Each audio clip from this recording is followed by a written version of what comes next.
നമ്മുടെ ആ ഒരു ട്രസ്റ്റ് വിടാൻ പാടില്ലെന്നാണ് എനിക്ക് തോന്നുന്നത്.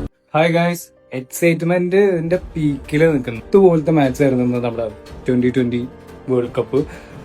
Sanju Samson the player of the tournament ആവുന്നു. ഒരു മലയാളിക്ക് അഭിമാനിക്കാൻ വേറെന്തെങ്കിലും വേണം? അടിപൊളി. നമ്മൾ അഭിമാനിക്കുന്ന ഒരു നിമിഷമാണത്. സഞ്ജു സാംസൺ മുത്താണ്. ഒരു മലയാളിക്ക് വേണ്ടത് ഇതിൽ കൂടുതൽ എന്താണ്?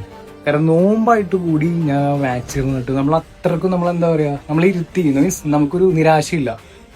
ടപ്പേ എന്നുള്ള ഒരു എന്താ പറയാ എക്സൈറ്റ്മെന്റിൽ. അതുപോലെ എല്ലാ പ്ലേയേഴ്സും ഫൈനലിൽ അടിപൊളിയായിട്ട് കളിച്ചിട്ടുണ്ട്. ലാസ്റ്റത്തെ ശിവൻ ഡ്യൂബൊക്കെ അന്യ കളി. എനിക്ക് പുള്ളിയുടെ പേര് പറയാൻ കാരണം മെയിൻ കാര്യം തന്നെ. കാരണം ലാസ്റ്റത്തെ ഓവറൊക്കെ എന്നാ ഓവറാണ്.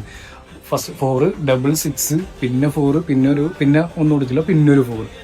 വാവ്, ടക്കേ എന്നൊരു പൂശന്റെ പൂശായിരുന്നു. ടീം ഇന്ത്യ അടിപൊളിയായിട്ട് കളിച്ചിട്ടുണ്ട്.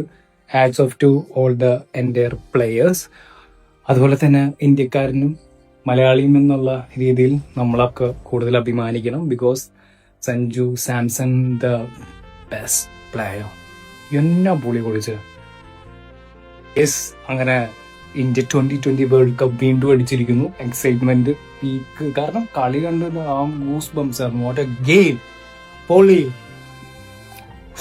മോട്ടിവേറ്റഡ് ആയി.